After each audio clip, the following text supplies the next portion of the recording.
ভিডিওতে আমরা সপ্তম শ্রেণীর দ্বিতীয় পর্যায়ক্রমিক মূল্যায়নের পরিবেশ ও বিজ্ঞানের 5 নম্বর স্কুলের প্রশ্নের উত্তরগুলো আলোচনা করব।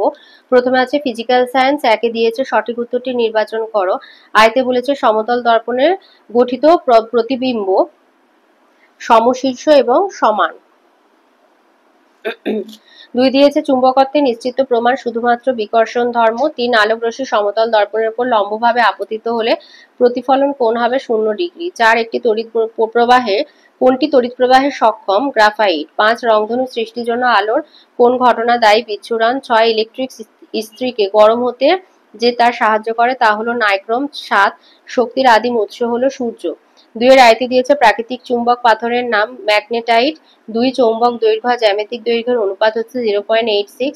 3 আয়নায় বস্তুর প্রতিবিম্বের হয় পার্শ্ব পরিবর্তন হয়। 4 মেরুজ্যোতি বা অরোরা দেখা যায় পৃথিবীর নিজস্ব চুম্বকত্বের কারণে, চুম্বক ধর্মের কারণে।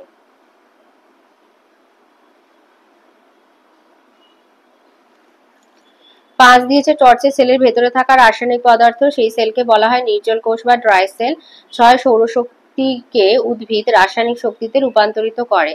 3 গুলো 1 নম্বরে। 3 আয়তে বলেছে ইলেকট্রিক বাল্বের ফিলামেন্ট তৈরি করতে কোন ধাতুর তার ব্যবহার করা হয়? টাংস্টেন। 2 বলেছে একটি অপ্রচলিত পরিবেশ বান্ধব শক্তি উল্লেখ করো। বায়ু শক্তি, সৌরশক্তি, জোয়ার ভাটা শক্তি হতে পারে। 3 চুম্বকের ক্ষেত্রে আকর্ষণের পূর্বে কোন ঘটনা লক্ষ্য করা যায়? আবেশের ঘটনা লক্ষ্য করা যায়। 4 বলেছে তুমি সমতল দর্পণ থেকে 5 মিটার দূরে দাঁড়িয়ে আছো, তোমার প্রতিবিম্ব তোমার থেকে কত দূরে দাঁড়িয়ে থাকবে? 5 + 5 10 মিটার দূরে। 5 বলেছে সূর্য থেকে আগত আলোক রশ্মিগুচ্ছ কিরূপ? অপসারী। 4 এর আয়তে দিয়েছে পিনহোল ক্যামেরার সম্মুখে একটা মোমবাতি রাখা আছে, ক্যামেরায় গঠিত প্রতিকৃতির কি পরিবর্তন হবে যদি বলেছে ছিদ্র থেকে পর্দার দূরত্ব বাড়ানো হয় বা ক্যামেরার দৈর্ঘ্য বাড়ানো হয়। বি বলেছে মোমবাতি শিখাকে ছিদ্রের কাছে আনা হয়। আচ্ছা, এর দাগের উত্তরটা হবে ছিদ্র থেকে পর্দার দূরত্ব বাড়ানো হলে বা ক্যামেরার দৈর্ঘ্য যদি বাড়ানো হয় তাহলে প্রতিকৃতির আকার ক্রমশ ছোট হবে। আর বি এর দাগের উত্তর যেটা দিয়েছে মোমবাতি শিখাকে ছিদ্রের কাছে আনলে কি হবে? মোমবাতি শিখাকে ছিদ্রের কাছে আনলে পর্দায় গঠিত প্রতিকৃতির আকার বড় হবে। 2 দিয়েছে এতে বলেছে সমতল আয়নার সঙ্গে 60 ডিগ্রি কোণে ওই আয়নার উপর আলোক রশ্মি আপতিত হলে প্রতিফলন কোণ কত হবে?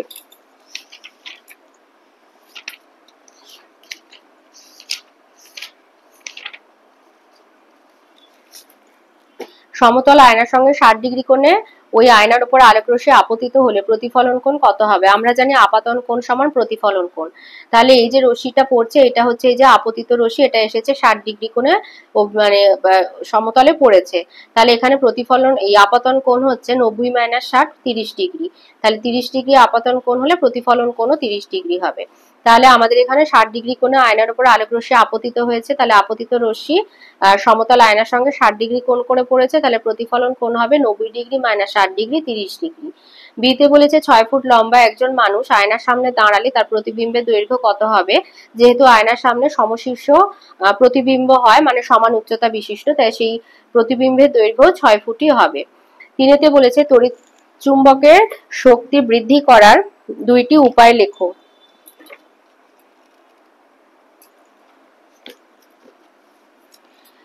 তড়িৎ চুম্বকের এই যে শক্তি কিভাবে বৃদ্ধি করা যায়? তড়িৎ প্রবাহ মাত্রা বাড়ালে তড়িৎ চুম্বকের শক্তি বাড়ে 1, আর 2 হচ্ছে তড়িৎ চুম্বক তৈরির সময় তারের পাক সংখ্যা বাড়ালে তড়িৎ চুম্বকের শক্তি বাড়ে। 4 বলেছে একটি দণ্ড চুম্বকের জ্যামিতিক দৈর্ঘ্য 10 সেন্টিমিটার হলে চৌম্বক দৈর্ঘ্য কত হবে? তাহলে আমাদের জ্যামিতিক দৈর্ঘ্য আর চৌম্বক দৈর্ঘ্যের সম্পর্ক হচ্ছে চৌম্বক দৈর্ঘ্য সমান চুম্বকটির জ্যামিতিক দৈর্ঘ্য গুণ 0.86। তাহলে আমাদের চৌম্বক দৈর্ঘ্য বার করতে হবে, জ্যামিতিক দৈর্ঘ্য হচ্ছে 10, তাহলে 0.86 × 10। তাহলে 800 ধরো 60, 86 কে 10 দিয়ে গুণ করলে 60 হবে 1 2, এখানটা দশমিক বসবে, তার মানে হবে 8.6 সেন্টিমিটার। তাহলে চৌম্বক দৈর্ঘ্য হবে 8.6 সেন্টিমিটার। 5 দিয়েছে একটি বদ্ধ বর্তনীর ছবি আঁকো যাতে দুটো বাল্ব, দুটো সেল, একটা ব্যাটারি, তার এবং একটা সুইচ থাকবে। বলেছে দুটো সেল আর দুটো বাল্বের ছবি, এটা ছায়ার 79 পেজে আছে এই ছবিটা, আর এই যে জুড়ে আছে এটাই হলো বদ্ধ বর্তনী। এই ছবিটা এঁকে দেবে, এই যে দুটো সেল, দুটো বাল্ব, তার আর এই সুইচ অন অবস্থায় রয়েছে। বদ্ধ বর্তনী মানে যখন সুইচ আর কি অন থাকে। এই ছবিটা এঁকে দেবে। 6তে বলেছে উত্তর দক্ষিণ মুখ করে সাম্য অবস্থায় থাকা একটি চুম্বক শলাকার উপর সমান্তরালে থাকা পরিবাহী তারের মধ্যে দিয়ে সমপ্রবাহ চালনা করলে কি লক্ষ্য করা যাবে আর এরূপ ঘটার কারণ কি?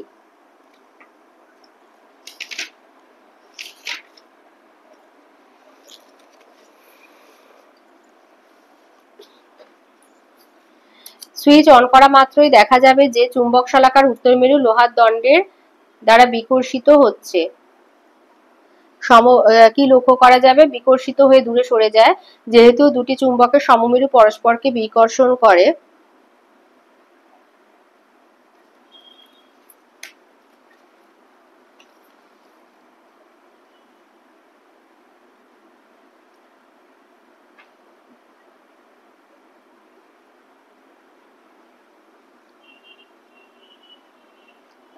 চুম্বক শলাকার উপর সমান্তরালে থাকা পরিবাহী তারের মধ্যে দিয়ে সমপ্রবাহ চালনা করলে।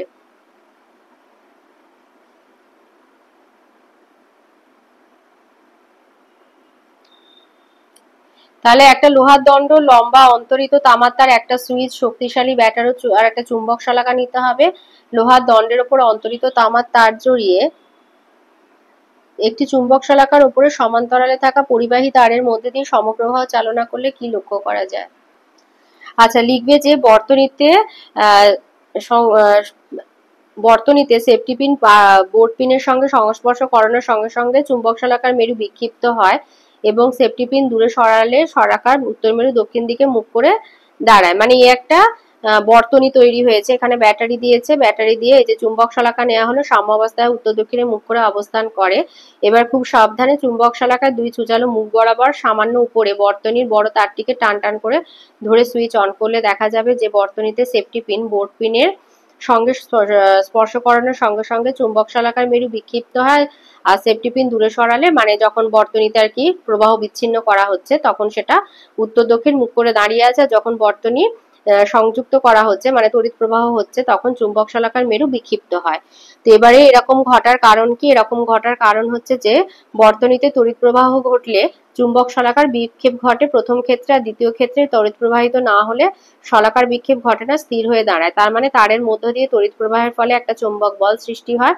যতক্ষণ তড়িৎ প্রবাহ চলে চৌম্বক বল ততক্ষণই স্থায়ী হয়। এবারে আসি লাইফ সায়েন্সের প্রশ্ন উত্তরে। লাইফ সায়েন্সের একে আছে সঠিক উত্তর নির্বাচন করো। আই, পরাগ মিলনের সময় পরাগরেণু স্থানান্তরিত হয় গর্ভমুণ্ডে।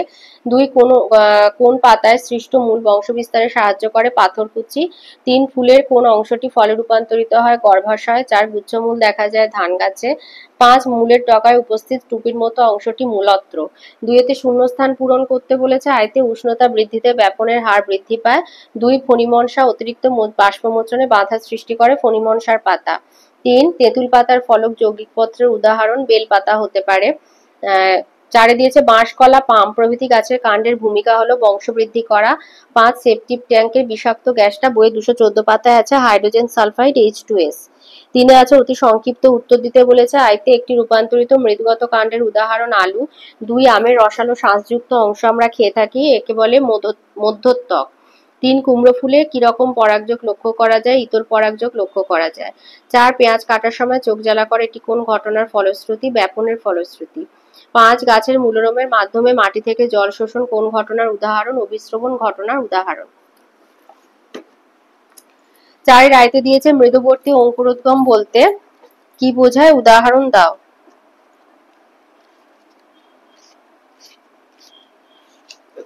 মৃদুবর্তী অঙ্কুরোদ্গম লিখবে যে অঙ্কুরোদ্গমের সময় বীজত্বকে আবদ্ধ বীজপত্র কখনোই মাটি ছেড়ে উপরে উঠে আসে না, একে মৃদুবর্তী অঙ্কুরোদ্গম বলার উদাহরণ হচ্ছে মটর ছোলা। আমের বীজের অঙ্কুরোদ্গম হলো মৃদুবর্তী অঙ্কুরোদ্গমের উদাহরণ। 2 বলেছে সমুদ্রের মাছ কিভাবে নিজের দেহের জলের পরিমাণ স্বাভাবিক রাখে?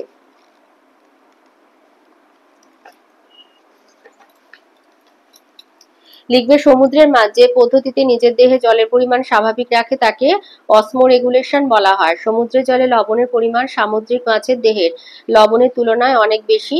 তাই মাছের দেহের অভিস্রবণ চাপ বেশি এবং পারিপার্শ্বিক পরিবেশের অভিস্রবণ চাপ অপেক্ষাকৃত কম।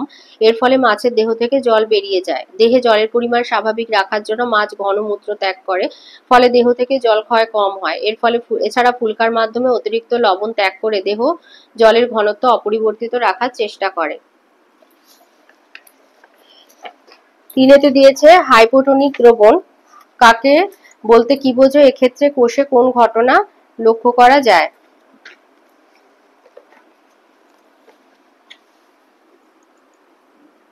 এইখান থেকে লিখবে যে কোনো কোষের মধ্যে দ্রবণের অভিস্রবণ চাপ বাইরের দ্রবণের তুলনায় কম হয়।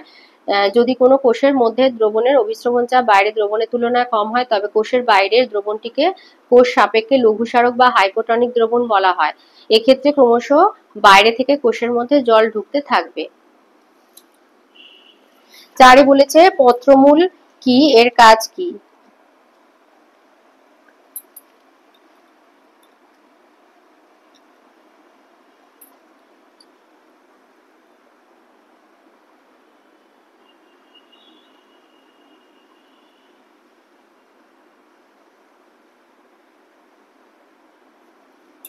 এই যে পত্রমূল লিখবে, পাতার যে অংশ কাণ্ড বা শাখা প্রশাখার সঙ্গে যুক্ত থাকে তাকে পত্রমূল বলে। তাহলে পাতার যে অংশ কাণ্ড বা শাখা প্রশাখার সঙ্গে যুক্ত থাকে তাকে পত্রমূল বলে। পত্রমূলের কাজ হচ্ছে, এক হলো প্রধান কাজ হলো পাতাকে কাণ্ডের সঙ্গে আটকে রাখা, 2 পত্রমূলের অপর কাজ কাক্ষিক মুকুলকে রক্ষা করা। 5 দিয়েছে কক্ষ বা অ্যাক্সিল কাকে বলে আর বিটপ কাকে বলে, এটা তোমাদের বইয়ের 187 পাতায় রয়েছে।